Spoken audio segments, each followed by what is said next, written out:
queria novamente ressaltar aqui a presença dos nossos obreiros, casais de obreiros, o José e a Ana, a Charlene e o Oséias. Levantem-se, por favor, levantem-se. Que vieram lá de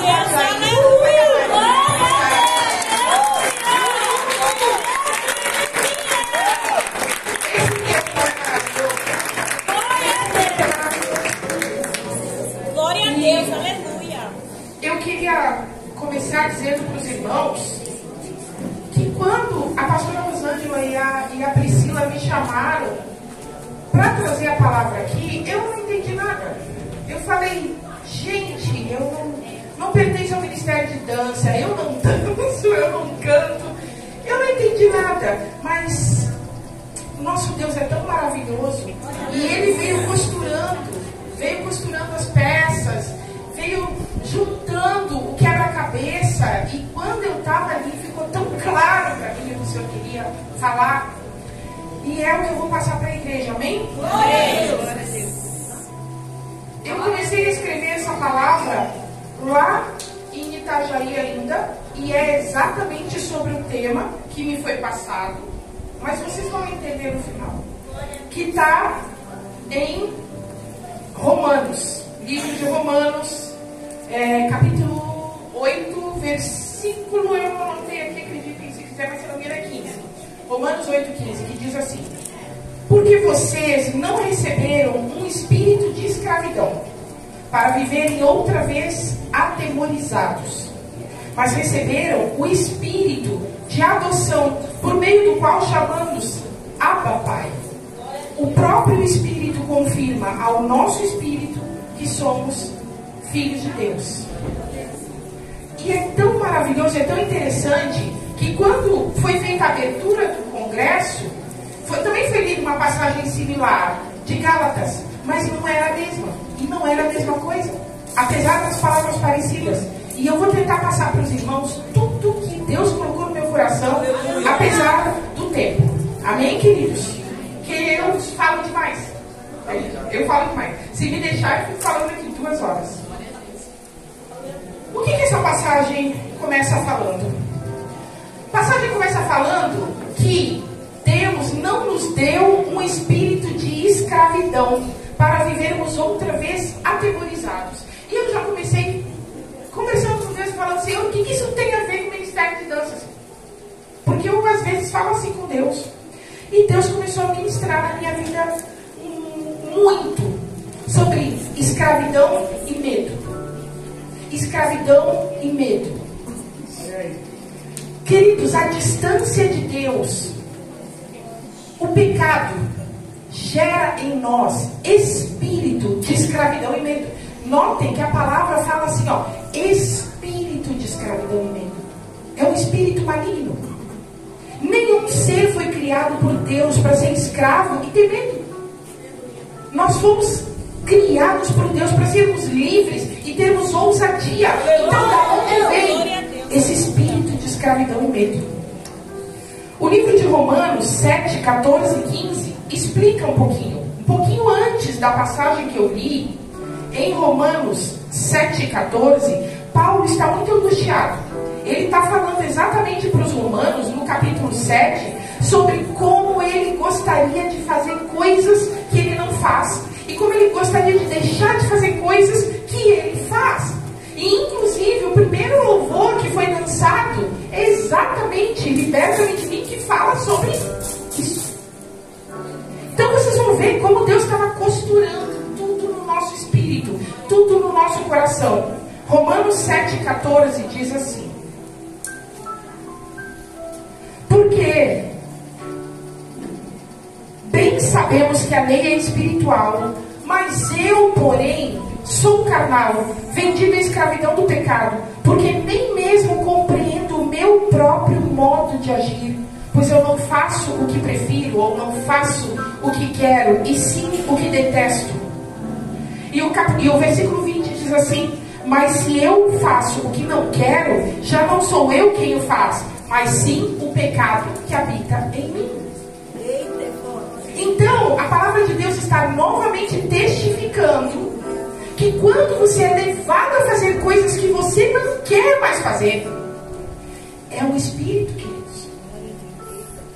É o espírito que ainda te mantém escravo ao pecado. Nós vemos todos os dias. Se você ligar os José da Atena da vida, você vai ver todos os dias criminosos que, quando são pegos, olham para a câmera e falam com a maior sinceridade e dizem assim: olha, nem sei por que eu fiz isso. Não era eu, tinha uma voz que me falava para fazer. Não sei por que eu disse isso. Não sei por que eu matei, não sei por que eu roubei. E, queridos, não é só Maria da Atena. Infelizmente, nós, no nosso relacionamento, e principalmente com as pessoas que a gente mais ama, muitas vezes a gente faz coisas que não queria fazer, e a gente fala coisas que não queria fazer. Nós fazemos e falamos coisas que nós sabemos que vão magoar as pessoas que nós amamos. Por que a gente faz? Se você já reconheceu isso em você, já viu que isso é horrível, que é pernicioso, que está fazendo mal para a tua família, está fazendo mal para os teus filhos, está fazendo mal para o teu esposo, está fazendo mal para a tua esposa, por que você continua fazendo? Por que eu continuo indo lá tomar uma cervejinha se eu sei que isso ofende o Espírito Santo de Deus em mim? É o Espírito.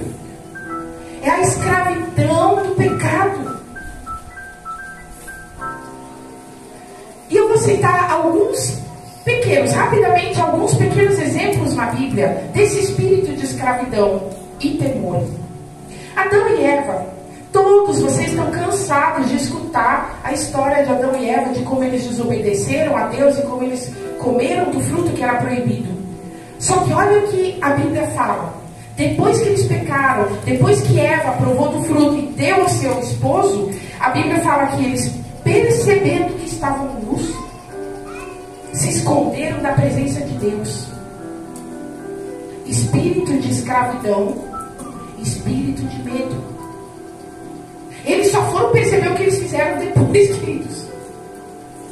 Porque muitas vezes na nossa vida a gente é totalmente inconsequente. A gente não faz as coisas conscientemente para fazer errado. A gente faz inconscientemente, de forma leviana, inconsequente. Não vai dar nada, não tem nada a ver. Eu tenho certeza absoluta que na hora Adão pensou assim: não tem nada a ver. Posso comer esse monte de frutas aqui? O que tem que desobedecer aquela lá?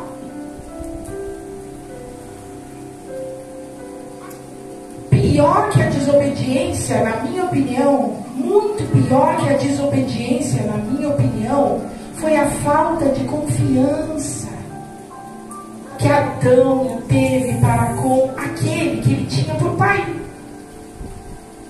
Porque se o meu pai chega para mim e fala: filha, não faz isso. Se ele falasse, porque infelizmente ele já é falecido, eu podia até não concordar, mas eu ia perguntar: por que não pode, pai?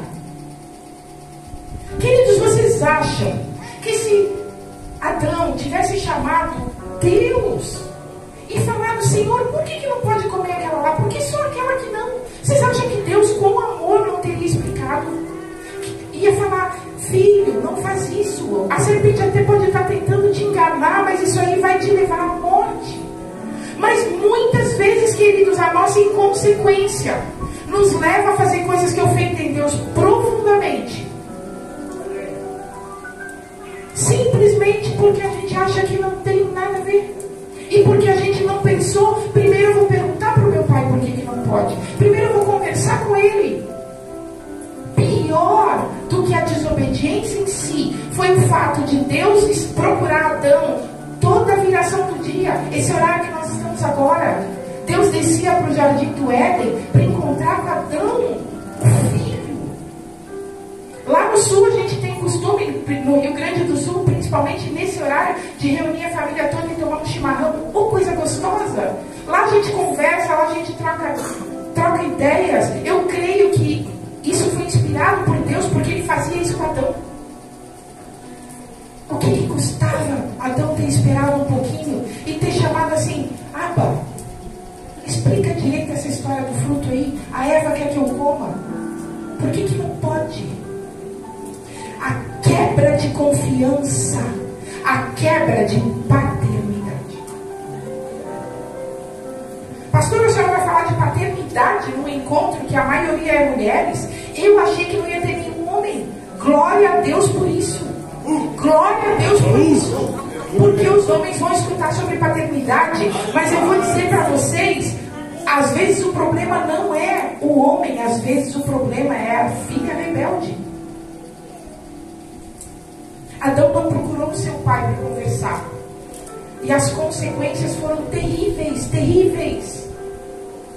A sua mulher, a Bíblia fala que Deus sentenciou-a ao seguinte: o seu desejo será para o seu esposo e ele a dominará. A mulher, a partir daquele dia, se tornou, entre aspas, escrava do marido. Eu tenho certeza que tem mulheres aqui que às vezes perguntam para Deus: Senhor, por que é tão difícil o meu casamento? Por que o meu marido é tão ruim? Por que o meu marido parece que só quer me oprimir? Querida, essa aqui é a razão. Quebra de paternidade. Outra consequência ruim, Deus virou para Adão e falou: a partir de hoje você vai tentar cultivar a terra e ela vai te devolver espinhos. O homem virou escravo do trabalho.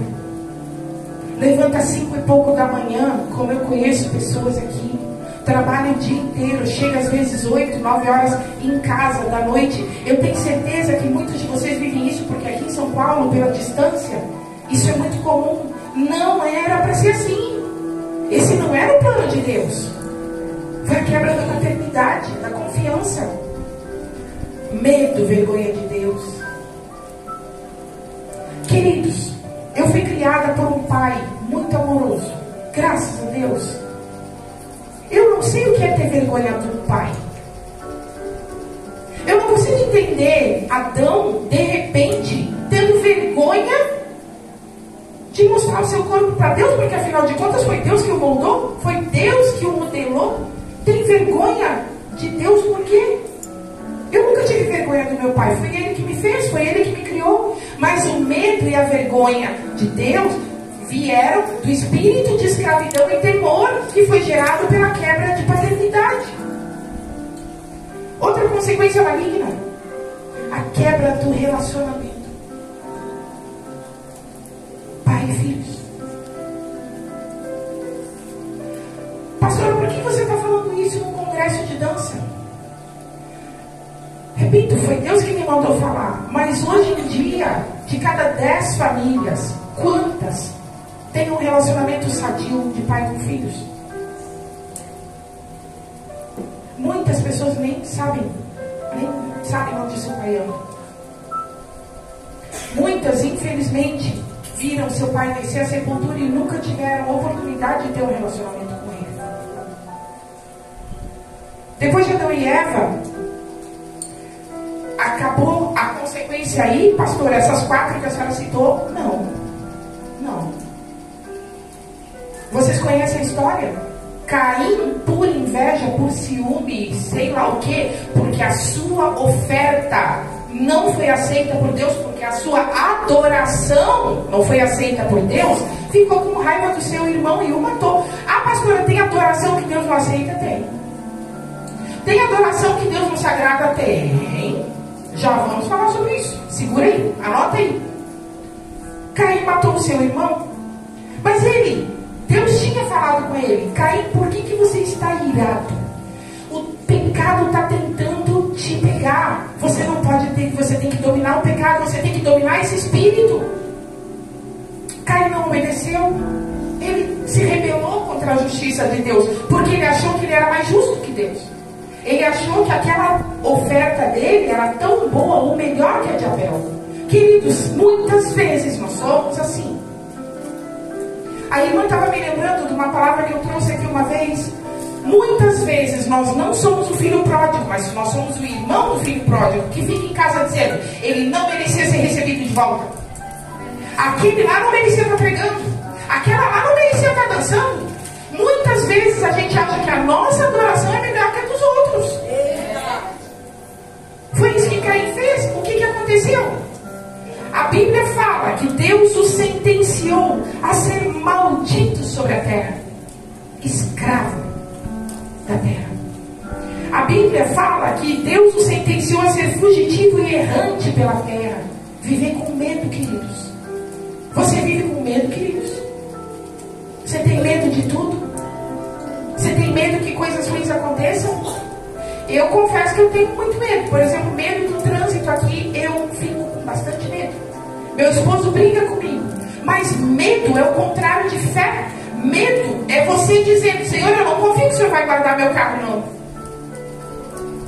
É um espírito horrível que a gente tem que repreender, que a gente tem que pedir que Deus nos cure.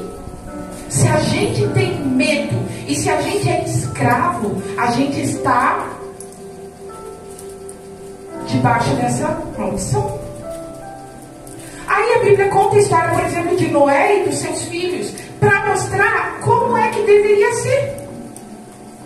Porque a Bíblia não mostra só casos ruins, né? A Bíblia mostra casos gloriosos de pessoas que obedeceram. Noé, queridos, Noé, não vou falar de Noé. Noé ficou 200 anos construindo a arca e não caiu uma gota de chuva. Quem é que faria isso? Conta pra mim. Você acha que a tua adoração, você acha que aquilo que você faz na igreja é muita coisa? 200 anos construindo um barco e não caiu uma gota de chuva. Isso é fé. Isso é adoração. Isso é obediência. Isso é. E aí, como existe o espírito de escravidão e de medo que passa de uma geração a outra, existe o espírito de obediência. Aleluia!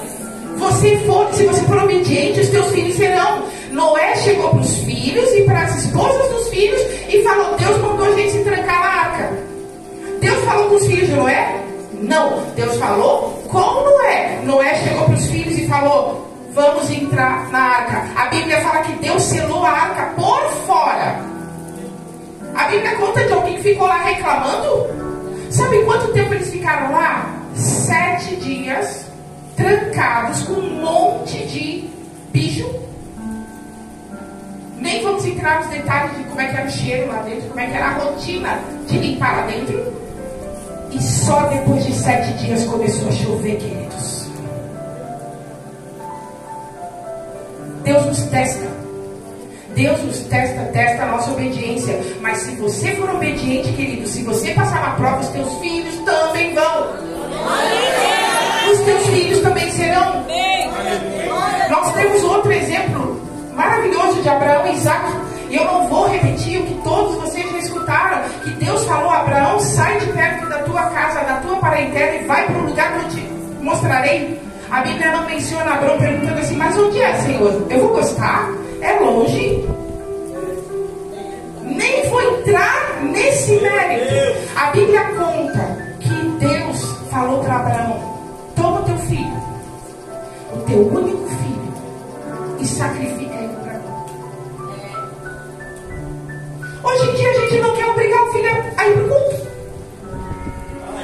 Você teria coragem de pegar o teu filho, que a Bíblia fala que tinha mais ou menos 14 anos, botar em cima de uma pedra e começar a prepará-lo para ser sacrificado?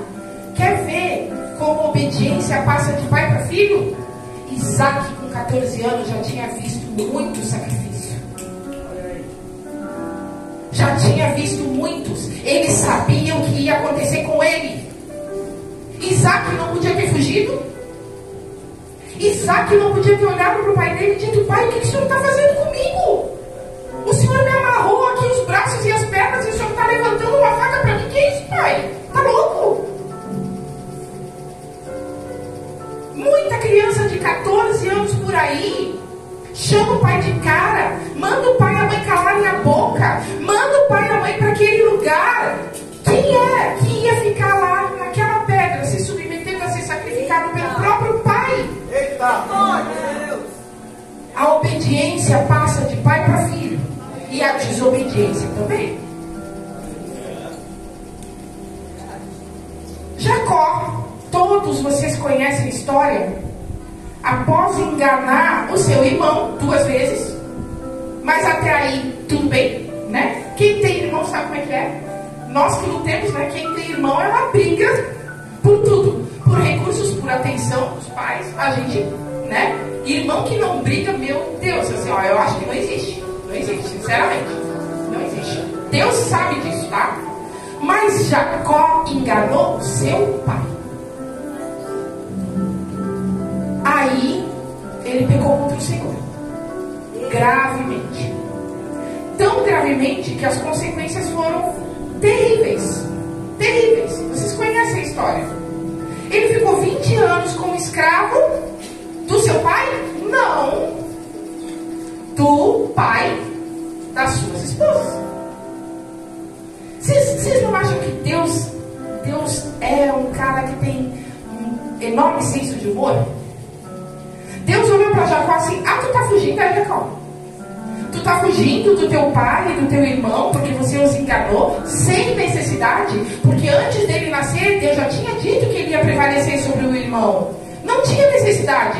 Mas Deus olhou assim: ah, tu tá fugindo, é Jacó? Então tá, tu tá fugindo do teu pai, tu vai ter que se submeter ao teu sogro. O que deve ser muito pior. Porque pai é pai. E sogro é sogro. Com todo respeito aos sogros que tem aqui, mas não é pai, não é a mesma coisa. Ele viveu com medo do seu irmão Esaú, que jurou matá-lo. Ó, escravidão e medo. Vocês estão vendo o padrão? Por causa da quebra da paternidade, por causa da quebra do respeito ao próprio pai, a sua única filha foi estuprada. Vocês conhecem a Bíblia, Diná? Simeão e Levi, seus filhos, mataram toda a tribo de Amor e Siquém contra a vontade de Jacó. O seu filho mais velho, Rúben, se deitou com uma das suas mulheres, com uma das suas concubinas. José, o seu filho preferido, porque era filho de Raquel, foi levado como escravo. Judá, um dos seus filhos, um dos seus bons filhos também, se deitou com a própria nora e teve seus 2 filhos mais velhos mortos. Desencadeou desgraça após desgraça. Às vezes a gente não entende por que a nossa vida é um vale de lágrimas, por que a nossa vida é desgraça após desgraça. Volta, chama teu pai, chama tua mãe, pede para eles contarem assim, o que eles nunca tinham contado para vocês. E é interessante que José era um homem bom. José era um homem justo. E ele sim ficou escravo na casa de Potifar. Só que ele era o mais livre de todos. Ele era escravo de forma legal, mas quando uma mulher, a esposa do chefe dele, falou para ele: eu quero que você se deite comigo, ele falou: eu não vou deitar não. Isso é liberdade. Às vezes as tuas circunstâncias, as pessoas podem dizer: aquela se mata de trabalhar, aquela é escrava, mas a tua liberdade que Cristo te deu é muito maior do que as pessoas que ficam te julgando e tentando te diminuir. Elas não percebem. A Bíblia fala que o Deus dessa era cegou o entendimento das pessoas. As pessoas não percebem o quanto elas são escravas. Você não é escravo. Você tem liberdade para dizer não para o pecado. Você tem liberdade para dizer: eu não quero fazer isso. Eles não têm. A escravidão de José não era espiritual.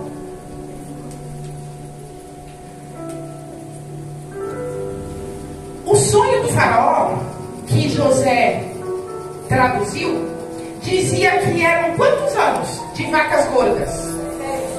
E quantos anos de vacas magras? Vocês sabem quantos anos depois que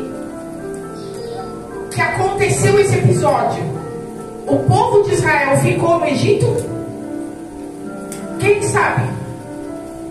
Era para ter ficado 14 anos. Quantos anos eles ficaram? 400. E quando eu estava lendo essa palavra, o Senhor imprimiu fortemente no meu coração de dizer para a igreja o seguinte: às vezes as circunstâncias nos colocam em algum lugar, e até foi Deus quem colocou, mas chega uma hora que você tem que dizer: agora chega, eu tenho que voltar para onde eu vim. Às vezes, queridos, eu vou dar um exemplo para vocês. para vocês não dizerem que eu estou falando coisas descontextualizadas. Às vezes você está no ministério, que é uma bênção na tua vida, mas é por um tempo. Às vezes Deus te quer em outro lugar, para que você possa viver coisas maiores. E quando aconteceu isso comigo, eu não aceitei, eu fiquei em depressão. 2 semanas falando, não, Senhor, mas eu quero ficar aqui no Egito, está tão bom aqui no Egito. É tão legal aqui no Egito, é tão confortável aqui no Egito. E Deus falou, já deu o tempo de vocês aí. Aí entra a bendita da obediência, queridos. Jacó, antes de morrer, fez José jurar: não me sepulta aqui, meu filho. Eles foram todos morar, para quem não conhece a história, por causa da fartura do Egito, eles foram todos, a família de Jacó todinha, os 12 filhos, aquele monte de esposa e neto, foram tudo morar no Egito, porque ela tinha abundância, e José era o governador. Mas quando acabou aquele período, era para eles terem voltado. Jacó falou: filho, por favor, não me deixa ser sepultado aqui. Sabem por quê, queridos? Porque a terra do Egito, naquela época, era a maior superpotência do mundo. Seria tipo hoje, alguém te colocar para morar no bairro mais rico da cidade mais rica dos Estados Unidos. Foi isso que aconteceu com eles. Amém? Era a superpotência. Só que o que eles encontraram lá naquele lugar de riqueza e de pecado, e de idolatria, e de falta de temor a Deus? Eles encontraram escravidão. E o lugar para onde Deus queria que eles voltassem, o que era? A herança. Antes de morrer, José também pediu para os seus irmãos: por favor, meus irmãos, eu sei que Deus ainda vai agir e vocês vão voltar lá para a nossa terra, lá para Canaã, porque foi a terra que Deus prometeu dar para a nossa descendência, para a nossa família, é nossa. A nossa herança está lá. Ah, não, mas eu quero ficar no Egito. O Egito é bom, o Egito é legal. O Egito era uma terra de libertinagem. O Egito era a terra do tudo pode. É muito fácil, queridos, você se enganar dizendo que é um lugar onde você pode estar, onde Deus quer que você esteja, mas você só está lá porque é um lugar de libertinagem, um lugar de tudo pode. Meu Deus. E Deus está falando: volta para aquele lugar que tem regra, volta para aquele lugar que tem lei, volta para aquele lugar onde você tem que obedecer, porque é lá que está a tua herança. Glória a Deus. Você é filho. E eles ficaram 400 anos no Egito e encontraram escravidão, medo e morte. Espírito de escravidão, espírito de medo. E vocês conhecem a história. Tinha um rapazinho lá, um bebê lindo. A Bíblia fala que ele era tão bonito que a mãe dele olhou para ele e falou: eu não vou deixar matarem. Porque durante um tempo o povo de Israel ficou muito bem no Egito. Aí aconteceu que foram morrendo 400 anos. Foram morrendo os faraós, foram morrendo. De repente foi levado ao poder um faraó que não tinha a menor ideia de quem era aquele povo e quem tinha sido José. E viu aquele povo numeroso, e viu aquele povo morando nos melhores lugares, e falou: de jeito nenhum, porque esse povo não é o meu povo. Você tem que aprender a identificar onde você está, se lá tem povo de Deus ou tem o outro povo, queridos. A gente não pode viver no meio do outro povo. Eles não são nosso povo e nós não somos o povo deles. Você não vai agradá-los e eles não vão te agradar. Mais cedo ou mais tarde você vai pagar um preço por querer insistir de ficar naquela rota. Uma das primeiras coisas que Deus fez na minha vida, quando eu entreguei a minha vida para Ele, foi afastar um monte de amigos. Por que a gente insiste de querer andar com aquele povo?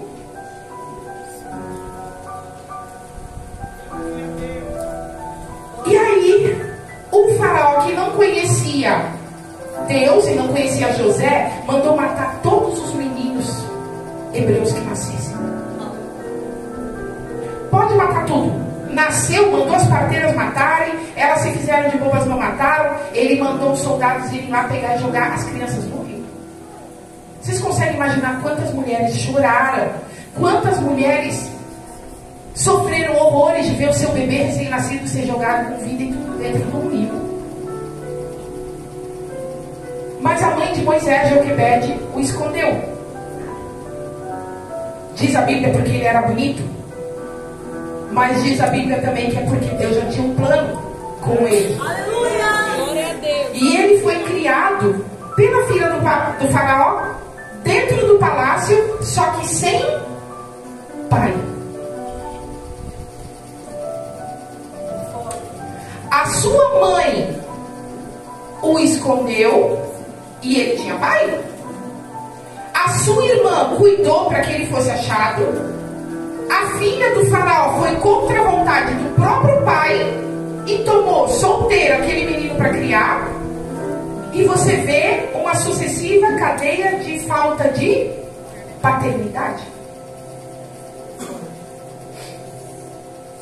Pode estar na moda, queridos. Pode estar na moda criar filhos sem pai.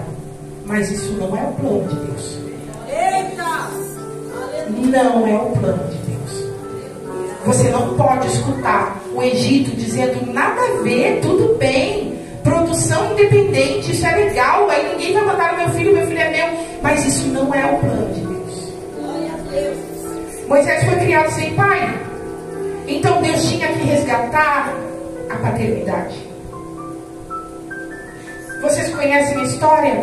Ele matou, alguém estava batendo no homem do seu povo e foi perseguido por quem? Pelo faraó. Vocês entendem que o povo que diz, que dá tapinha nas costas, diz que é teu amigo, na primeira oportunidade vai querer te matar? Deus tinha que resgatar a paternidade. Quando eu tinha mais ou menos 15 anos, queridos, eu era uma das criaturas mais feministas que vocês podem imaginar na vida de vocês. Ah, pastora, você está brincando? Não estou. Infelizmente não estou. Eu era muito feminista. E os meus pais gaúchos, rígidos. Meu pai rígido. Meu pai, ele não era militar, mas era como se fosse. Eu não aceitava. E muito menos aceitava as normas e a marcação cerrada da minha mãe. Nós começamos a bater de frente e eu com 15 anos de idade, com a desculpa de fazer faculdade, eu fui fazer faculdade, amém? Mas foi a saída que eu achei. Eu fui morar sozinha, com 15 anos. Eu não sei como meus pais deixaram, eu não deixaria hoje de jeito nenhum, mas eu fui. A minha vida foi muito difícil. Profissionalmente, consegui conquistar algumas coisas, mas era tudo difícil. Eu comentava com as pessoas e falava assim, meu Deus, por que eu trabalho? Por que eu faço? E as outras pessoas conquistam e eu não? Por que sempre tudo tão difícil para mim? Eu não conhecia a Deus, eu não conhecia os princípios, eu não conhecia a palavra, porque se eu tivesse conhecido, eu ia entender que eu estava pagando o preço da minha rebeldia contra a paternidade. E aí, o Deus maravilhoso que nós servimos, um dia me colocou numa situação de ter que voltar para onde?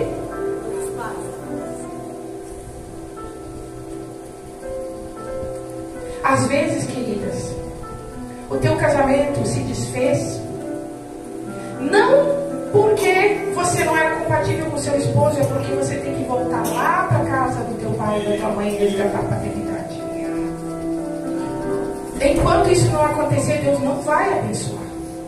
Às vezes, o teu filho é a criatura mais rebelde, mais mal criada do mundo. Não é porque você não tem toda a educação, é porque você foi rebelde. Você quebrou a paternidade quando você teve a oportunidade de ser uma filha diferente.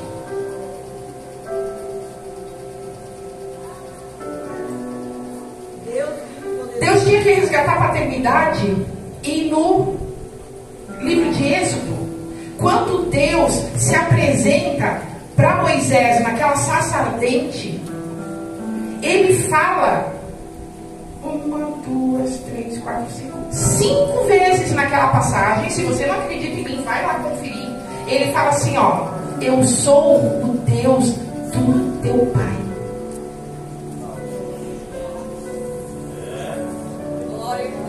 Eu sou o Deus de Isaac.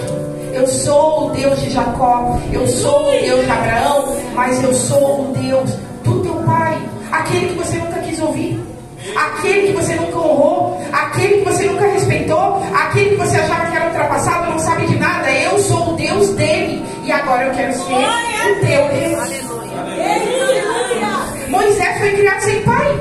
Moisés foi criado num palácio cheio de dinheiro, cheio de posses, cheio de oportunidades, mas ele não tinha alguém para dizer: eu sou teu pai, conta comigo. E ele tinha pai. Várias vezes naquela passagem, Deus fala assim: o clamor dos filhos de Israel chegou até mim. Porque ele está dizendo assim, ó: vocês pensam que vocês são um povo sem pátria? Vocês pensam que vocês gemem e choram na madrugada e eu não escuto? Você pensa que você está sozinha no mundo, que você está sozinho no mundo? Você pensa que a tua vida, se você acabar com ela, ninguém vai sentir falta? Você é minha filha. Você é meu filho. O clamor dos filhos de Israel chegou até mim. Eu sou o Senhor, o Deus dos seus pais. Às vezes, queridos, nós vivemos um enorme conflito de paternidade, como Moisés viveu. A Bíblia não conta, mas criado por mulheres dominadoras. Ai, ai, ai. Toda vez que uma mulher tira a autoridade do pai, ela está trazendo maldição sobre a vida dela e sobre a vida do filho. A Bíblia é muito clara, queridos. A Bíblia é muito clara. Deus é a cabeça do homem e o homem é o cabeça da mulher. Você não é a cabeça. Mesmo que você ache que você pensa melhor que ele, que você projeta melhor que ele, que você planeja melhor que ele. Ah, mas a senhora não conhece meu marido. Vai orar. É isso aí. Vai orar. Que Deus vai fazer com que Jesus seja a cabeça do teu marido. Você tem que consagrar o teu marido a Jesus. Olha aí, Jesus. Glória a Deus. Deus tinha que resgatar essa paternidade, porque Moisés vivia um conflito de paternidade. Ele nunca soube o que era um pai, apesar da vida rica que ele levava. Deus tinha que se apresentar para ele e dizer: você não tem pai, Moisés, mas eu vou ser teu pai daqui para frente. Eu fui Deus do teu pai, daqui para frente eu vou ser o teu Deus e você é teu pai também. Moisés, eu vou cuidar de vocês como Deus cuidou todos os dias. Deus se manifestou todos os dias para Moisés. Moisés subia um monte, lá estava Deus. Moisés não precisava nem reclamar, queridos. A intimidade, o relacionamento de Moisés com Deus foi tão maravilhoso que quando os próprios irmãos de Moisés começaram a querer fazer contenda contra ele, Deus botou lepra em Miriam. Aí Moisés falou: não, Senhor, não precisa fazer isso não. Por favor, cura ela. E Deus foi lá e curou. Esse relacionamento, esse cuidado, Deus quer ter contigo, querida. Deus quer ter contigo, mas você tem que se abrir para isso. Você tem que largar a tua rebeldia de lado. Você tem que largar a raiva do teu pai de lado. Você tem que perdoar teu pai. Você tem que perdoar o teu pai. E a partir do momento que você largar essa rebeldia, Deus vai ser com você como ele era com Moisés. Moisés não precisava nem pedir. Várias vezes, quando Moisés foi levado a tirar o povo do Egito, várias vezes o povo estava tomado de medo. O povo povo brigava com Moisés, falava: por que você quis nos tirar de lá? Lá tinha tanta cebola para comer, agora nós vamos morrer de fome. Nesse deserto, você pensa que eu estou brincando ou não estou brincando? Eles queriam ficar no Egito como escravos comendo cebola. Eu amo cebola, amém, queridos? Mas cebola crua ninguém merece nesse mundo. Ninguém merece. E o meu esposo, por exemplo, morreria de fome, porque ele não põe cebola na boca. Aí a pessoa quer ser escrava e quer viver de cebola, ao invés de atravessar o deserto comendo maná, comendo codorniz, tomando água que brota da rocha, com uma coluna de fumaça guiando todos os dias, e uma coluna de fogo guiando todas as noites. Deus tentava manifestar para eles assim: ó, eu estou com vocês o tempo todo. O tempo todo. Não, eu prefiro ser escravo do Egito. Seu espírito. Deus te tirou de lugares que na época só te faziam sofrer, só te faziam chorar. Mas você está lá, mas agora, pensando bem, lá era tão bom. A cebola e a escravidão eram tão gostosas. Ser humilhada, ser maltratada, ser usada, era tão bom. Era tão bom ser escrava de homem adúltero. Era tão bom ser escrava de balada, de bolinha, de droga, sei lá o que, do inferno. Era tão bom fazer o que eu queria. Quem fazia o que queria nada, querido? Você era escrava do pecado. Por que você quer voltar? O que tem lá para você? O espírito de escravidão e de medo estava arraigado no povo. E Deus não facilitou. Deus não facilitou. Deus endureceu o coração de Faraó para não deixar eles saírem. Por quê? Por quê? Para testar o povo e para mostrar o poder dele. Para mostrar para todo mundo, para aquele Egito nojento lá, aquele Egito muito rico, mostrar que os deuses deles não eram nada perante o nosso Deus. Para mostrar que as magias do Egito, as cebolas do Egito não eram nada perto do que Deus podia fazer. Deus testou o povo quando abriu o mar e falou: eu vou abrir o mar, mas primeiro manda o povo, manda os sacerdotes entrarem na água com a arca. Eu imagino os sacerdotes carregando a arca na beira do mar, olhando assim: é sério que a gente tem que entrar aí? O que vai acontecer? Obediência, queridos. Obediência. Se você nunca viu um milagre na tua vida, eu já vi vários. Se você nunca viu um milagre na tua vida, eu costumo dizer, é porque você não obedeceu quando Deus mandou fazer.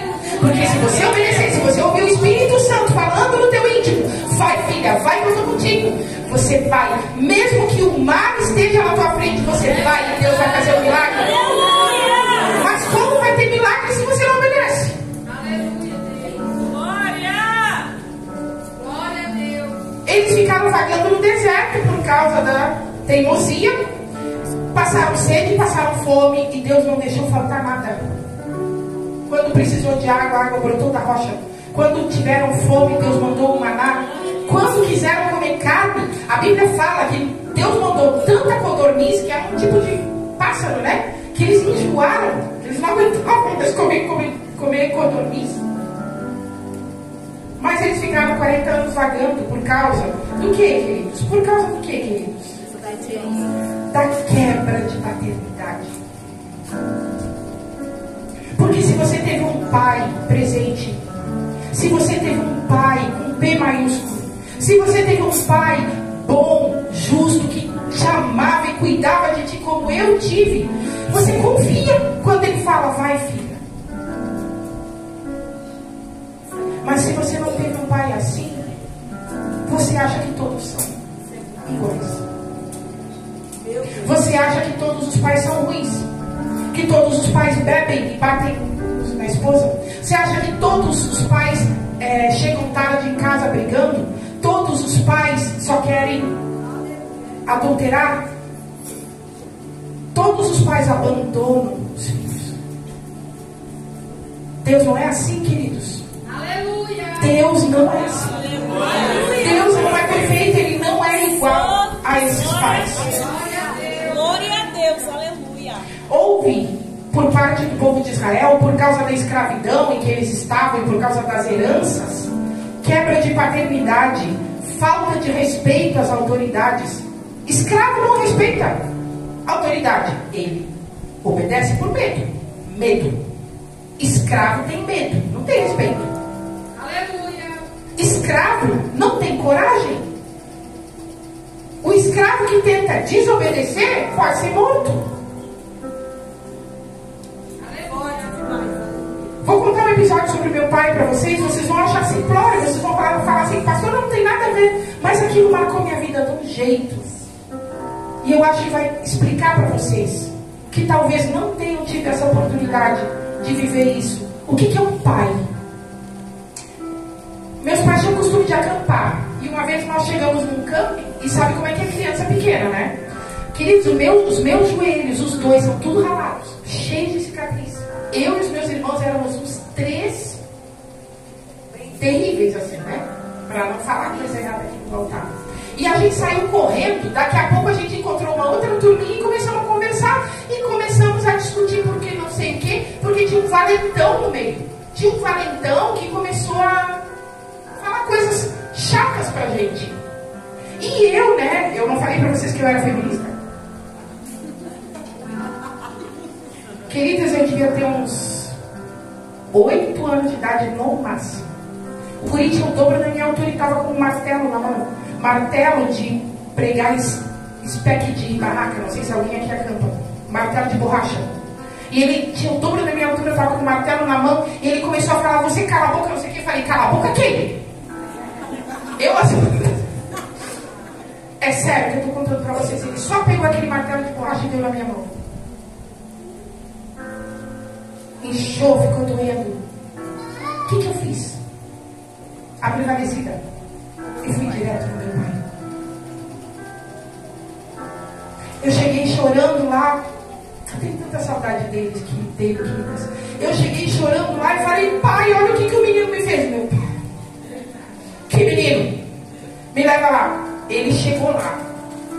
Se fosse hoje, ele teria sido preso, queridos. Teria sido preso, sério. Ele pegou o guri assim, ó.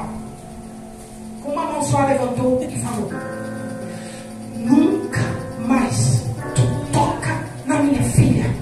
Porque tu não vai se ver com ela, tu vai se ver comigo. Aí o meu pai, que era muito esquentado, ele era gaúcho esquentado.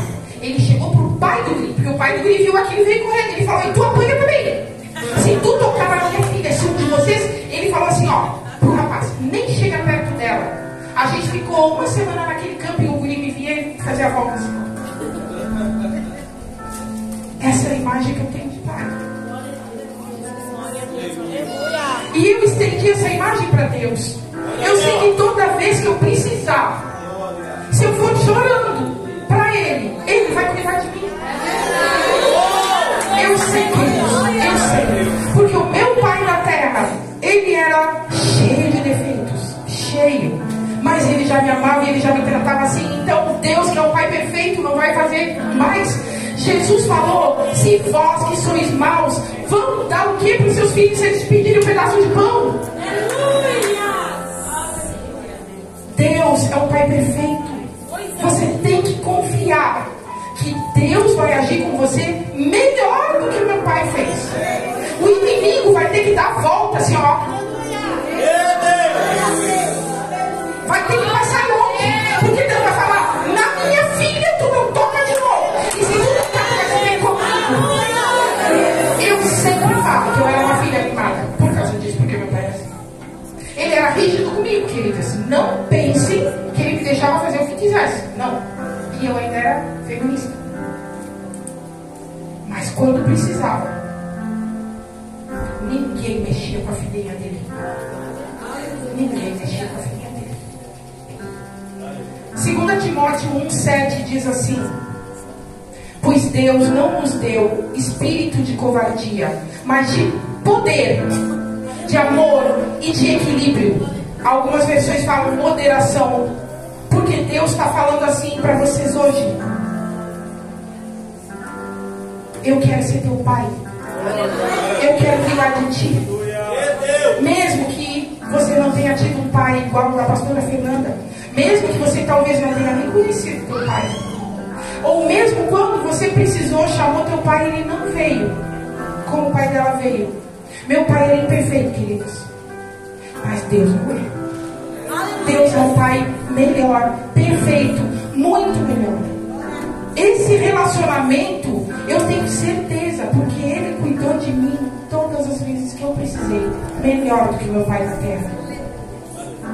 Hoje em dia, o que a gente escuta na mídia, nas porcarias aí das mídias, é incitação ao matriarcado. Eu já vi famílias onde a mãe teve 4 ou 5 filhos, um de cada pai, criou todos sozinha. Aí todos os 5 filhos tiveram filhos solteiros e cada um teve com não sei quantas mulheres e não sei. Isso foi se perpetuando. Isso é uma estrutura de matriarcado, queridos. Isso não é o plano de Deus. E eu vou dizer para vocês, isso não funciona.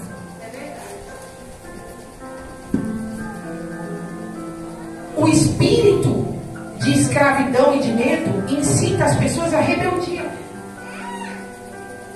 Ah, meu pai não me deixa sair pro funk, então eu vou sair de casa. Como eu fiz. Quem você conhece que fez isso e se deu bem? Levanta a mão aí pra mim, alguém que conhece uma pessoa que, porque não quis aceitar as regras dentro de casa, fugiu da casa dos pais, foi morar sozinho e se deu muito bem. Levanta a mão aí pra mim, por favor. Sabe por quê? Porque os princípios de Deus podem ser milenares. Porque Deus pode ter dado as leis a Moisés há 4.000 anos atrás, mas a palavra de Deus não muda. Honra teu pai e a tua mãe para que se prolonguem os teus dias na terra.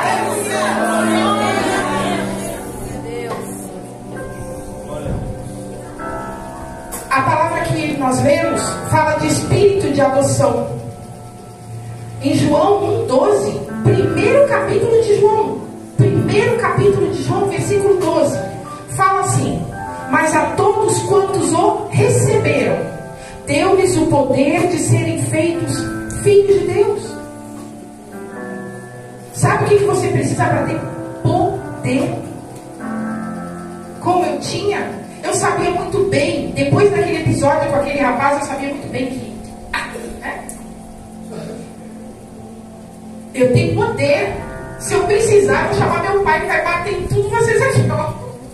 Sabe o que é? Qual é a chave para ter esse poder? Não o poder terreno, mas o poder espiritual celestial, que é perfeito. É você receber Jesus.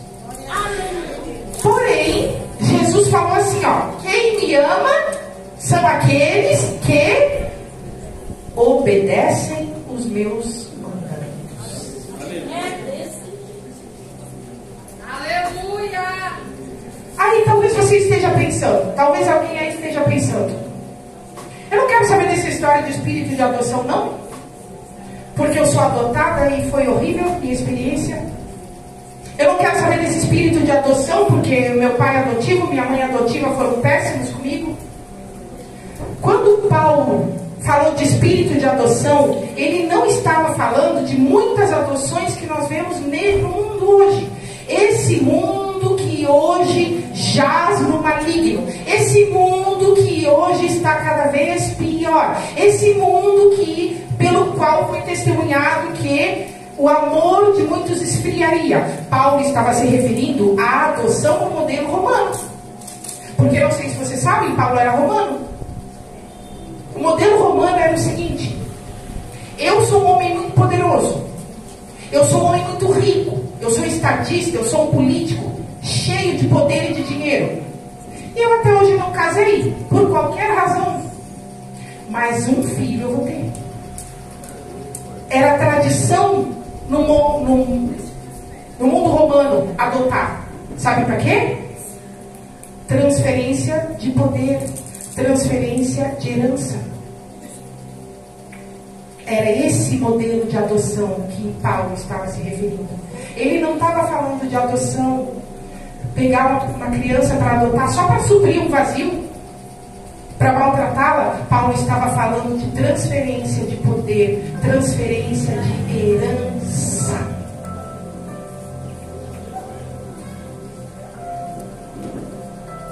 Deus quer te fazer herdeira, co-herdeira com Cristo, de todas as bênçãos celestiais. Aleluia. Mas o maligno, ele coloca nas nossas mentes, ele coloca nas mentes dos pais, coloca os pais de hoje em dia, e por isso eu glorifico o nome do Senhor, que existem homens aqui, porque eu não sabia que ia ter, e a gente não pode falar mal na ausência da pessoa, né? Tem que falar na presença. O maligno coloca os homens cativos de bebida, de farra, de vício, de pornografia, de adultério, de abandono. Muitos homens fizeram filhos e abandonaram, não querem nem saber se a mulher tem dinheiro para comprar leite, não querem nem saber se o filho está na escola ou não está. Foi o maligno que colocou isso na mente deles. Quem conhece um pai assim que terminou bem os seus dias? Levanta a mão para mim, por favor. A senhora conhece um? Eu não conheço nenhum. O fim desses homens é muito triste. Sabe por quê? Porque existe um Deus no céu. O espírito de escravidão, o maligno, coloca na mente das mulheres de hoje em dia feminismo, que é uma das coisas mais malignas que tem hoje em dia. A mulher ser levada a acreditar que ela pode ficar com quem ela quiser, que ela vai se igualar aos direitos dos homens, que ela pode fazer sexo antes do casamento e não vai ter consequência. Hoje em dia existe uma normalização de ter filhos sem pai. Está normalizado até nas igrejas, queridos. Essas coisas que eu estou falando para vocês estão normalizadas até dentro da igreja. A consequência desse espírito é a destruição das famílias. Destruição das famílias. Mas tem boas notícias, né? Livro de Malaquias 4, 5, 6 diz assim: Malaquias estava profetizando sobre a destruição de Israel. E lá no último capítulo, Malaquias é um livro curtinho, tem só 4 capítulos. No último capítulo, Deus toma Malaquias e ele fala assim, ó: mas eis que vos envio o profeta Elias. Algumas versões falam um profeta como Elias, um profeta com o espírito de Elias, antes que venha o dia grande e terrível do Senhor, e filhos converterão o seu coração aos pais, e converterá o coração dos pais aos filhos, para que eu não venha e fira a terra com maldição. Antes do grande e temível dia do Senhor, você vai ter que converter o teu coração aos teus pais. E Deus vai converter o dele, os teus pais, a você. Isso aconteceu comigo, queridos. Eu não falei que eu fugi, fui morar sozinha. Deus permitiu ainda que eu tivesse o meu coração arrependido, convertido. E antes que meu pai falecesse, e glórias a Deus, a minha mãe ainda está viva, eu tive a oportunidade de ter o coração dela e dele convertidos a mim também. Aleluia. Em Lucas 1,17, primeiro capítulo do livro de Lucas, Lucas apresenta quem é esse homem que tem o espírito de Elias. E diz assim: e ele converterá muitos dos filhos de Israel. Olha, filhos de Israel, a mesma coisa que aparece em Êxodo, quando Deus fala com Moisés: e converterá muitos dos filhos de Israel ao Senhor, seu Deus, e irá adiante dele no espírito e virtude de Elias, para converter o coração dos pais aos filhos. Aleluia.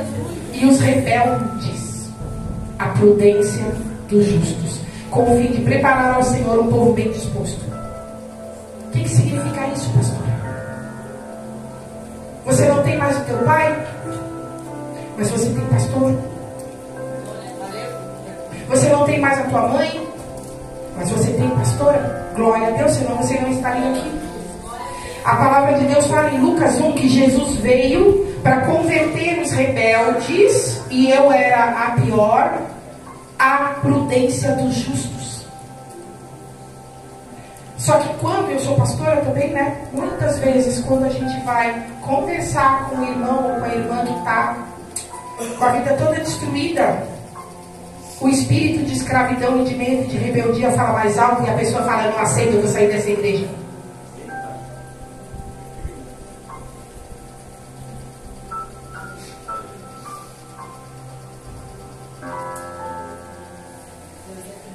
Meus amados, eu vim aqui para falar sobre paternidade e para dizer, para reiterar o que as irmãs já falaram aqui, porque eu disse, Deus costurou a palavra todinha. Aleluia. Se a tua filha não está ainda no ministério de dança, faz ela estar em um. Se o teu filho ainda não está servindo na igreja, obriga ele a servir, porque ele tem que te obedecer. Você não é amiguinha do teu filho. Você é mãe, você é pai. Paternidade significa autoridade. E o teu filho tem que obedecer. Ele não pode ser rebelde, porque senão ele vai pagar um preço muito pesado depois, como Jacó pagou. Quando eu vejo essas meninas aqui, eu sei, queridas, no espírito, que a chance do diabo conseguir derrubá-las um dia, carregá-las um dia para uma vida de escravidão, do pecado e de medo, é muito menor do que qualquer outra criança. Porque elas estão debaixo da palavra, elas estão guardadas pelo Pai perfeito. Elas estão aqui adorando o Pai perfeito. Só que antes de terminar, eu quero falar uma coisinha. Vamos voltar lá para a adoração que Deus não aceita? A leitura que nós fizemos diz assim, ó: e o Espírito que te foi dado, que é o Espírito Santo de Deus, testifica que você é filho. Filho que tem um pai perfeito, obedece. Filho que tem um pai perfeito, confia. Filho que tem um pai perfeito, não é rebelde. Filho que aqui está adorando ao Senhor, não pode querer estar ao mesmo tempo no Egito. Filho que está aqui oferecendo adoração a Deus, não pode praticar sexo antes do casamento, não pode estar no funk, não pode ouvir música do mundo. Me perdoe, mas eu vou falar. Foi cantado aqui, nós somos nazireus. Eu achei lindo, maravilhoso. Você sabe o que é ser nazireu? É separado.